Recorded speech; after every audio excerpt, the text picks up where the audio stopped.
A podium finish for the Philippines in the 2017 Taipei Dragon Boat Festival. The Rowers Club Philippine Sea Dragons bagged the silver medal in the competition, besting top international dragon boat teams. And to tell us more about their win, joining us this morning are RCT Sea Dragons President Patrick Legaspi, Team Manager Christian Villar, and Team Captain Dean Gomez. Welcome to Sports Desk, gentlemen, and congratulations on the win. Thank you, Andre. Thank you. Thank you for having us here. It's nice to see you wearing those medals. It feels proud. Ayan, no? Medyo mabigat siya. Mabigat? Okay, how does it feel to represent the country, Taipei, and besting out teams like Israel, China, Singapore, Japan, Russia? There were 59 teams that competed, but you came out on top. How does that feel? Well, of course, we're very proud. We take it one race at a time. The team had two elimination round, one quarter finals, and then semifinals, and then we made it to the finals. Very challenging lang kasi it's different outside of the country. Siyempre. The training, the water condition. The boat are also different. The boat are also different. We don't bring our own paddles. They provide their own paddles and vests. So, very uncomfortable. Yung equipment mo are totally different from what you are used to when you're here in Manila. But that didn't hinder you. How difficult was that, Dean? Kasi syempre, you know, that would really, diba, ganun, ang hirap nun. Iba na nga yung, first time yung mag-compete doon sa Taipei. Second time. Pero syempre, still, yung unfamiliarity mo doon, sa material, doon sa equipment, doon sa boat, how difficult it is? Actually, nung first practice game namin, nahirapan kaming imando yung boat.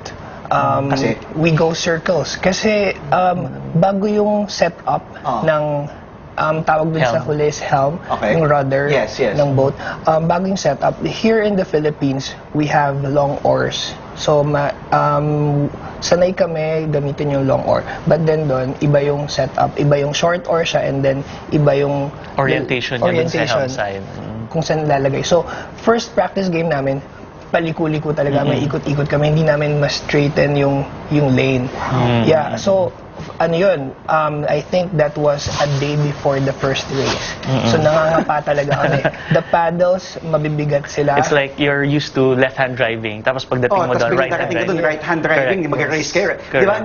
Paano kayo nag-adjust doon? And diba, how did you train knowing that, you know, the odds were against you guys? Actually, for this race, experience plays a part.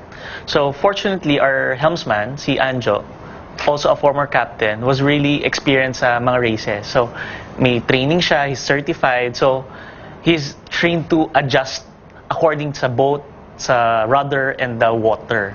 So yun talaga kasi siya yung main driver.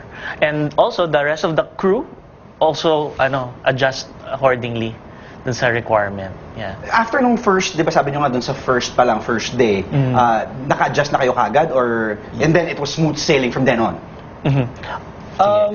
Actually, hindi.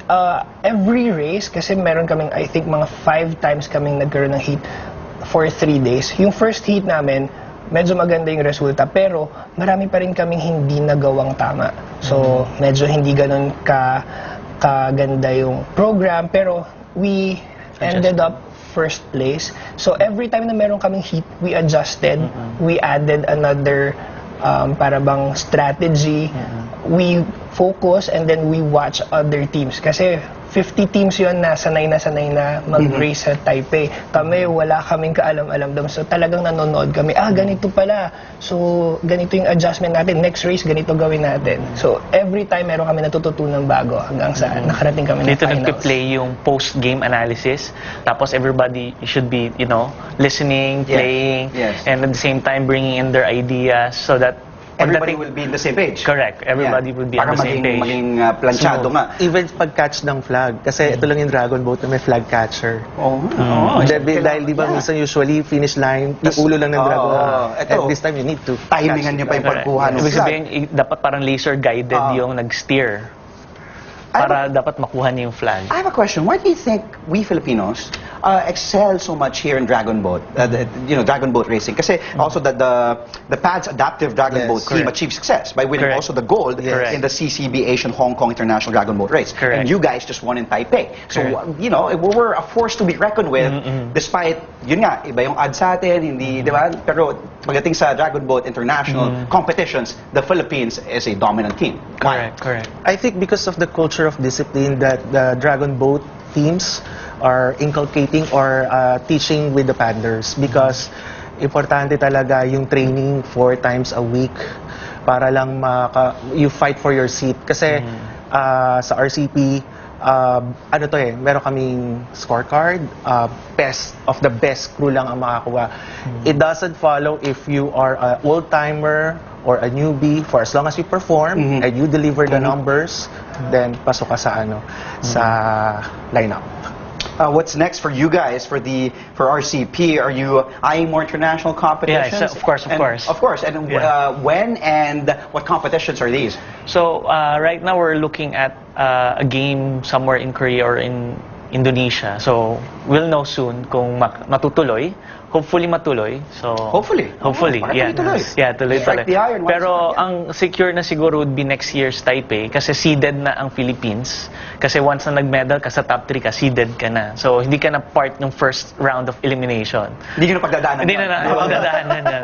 So, yun. So, we, very thankful kami who supported us, like the Manila City Hall, under the Manila Tourism Office who supported us. And also, Manila Ocean Park for letting us play sa area nila. Ayun, so, Saka very yung mga thankful. Filipinos sa Taipei. Yes. More. Nung tinaas namin yung flag, like that dun sa picture, nung tinaas namin yung flag, lahat ng Filipinos na nanonood, Dumagsa. Dumagsa. Punta sila sa tent namin, and then, Nakakatawa. sobrang, Yeah. kahit hindi kami kilala, we feel like celebrities. Kasi Correct. nagpapapicture Of course. sila, parang feeling namin, Manny Pacquiao. May yun. 100,000 OFWs in Taipei. Wow, So when they okay. posted the video, nag-hit na siya ng 7,000 likes agad among the Filipino communities there. So buong stretch ng race, makikita mo bawat metro may Pilipinong pumapalakpak sa'yo. So nagbi-video. Bibigay ng food. Maraming salamat. Maraming salamat Sobra. din sa mga kababayan natin support natin. And thank you for being here Thank you today. so much. Hope to see Thank you you. again next time. Yes. Saan lang kayo dito. Again, we just will. had RCPC Dragons President Patrick Legaspi, Team Manager Kristen Villar, and Team Captain Dean Gomez.